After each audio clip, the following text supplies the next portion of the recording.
Mga lalabs, ayan. Katatapos ko lang maligo.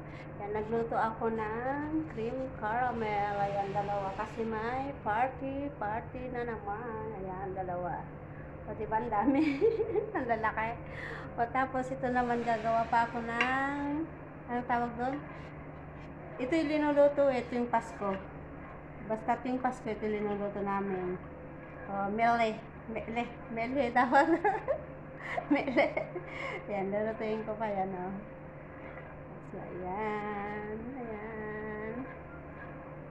Tapos ito, ang aking cream caramel. Ayan. So, diba ang dami? Ang lalaki, o. Ang lalaki. Isang medium at saka isang small. Small, medium. Ayan. So, diba? Ang dami.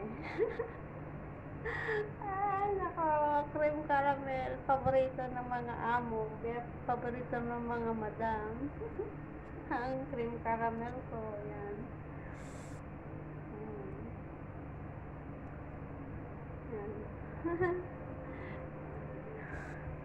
Yan. Iyan ko muna. Halukayin ko muna hanggang sa mawala-wala yung mga buo-buo niya. Ito, rice powder. Yan. Ito yung linuluto pagka tuwing Pasko. Pagka may nanganganak. Pag may darating na bagong silang na baby. Ito yung linuluto dito, mele. Yan. Tradisyon nila. Tuwing Pasko. Taon-taon to, nagluluto ko ng mele. Nagluto na ako ng una. Ito yung niluto ko ng Pasko.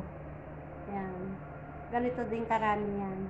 Nagluto ako ng 24 ng gabi. Naubos na. May bisita pa. Darating ang mga bisita ngayong magbabagong taon. Kaya magluluto uli ako. O, diba? Ay, napo. Yan.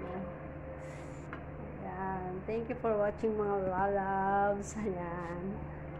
Thank you for watching. I love you all. Ano? Cream caramel, oh. Yan, oh. Magandang pang negosyo total sa Pilipinas. Pang negosyo sa Pilipinas. Pag ninegosyo na ako sa Pilipinas, turuan ko nga yung mga anak ko magluto ng ganito para magnegosyo sila. Ting may birthday, yan. Pagka may birthday, kasalan, yan. Pasko, bagong taon, yan. Thank you for watching, mga lalabs. I love you. Happy New Year and Merry Christmas. Merry Christmas. Ako na Merry Christmas. Merry Christmas. Ay, nako.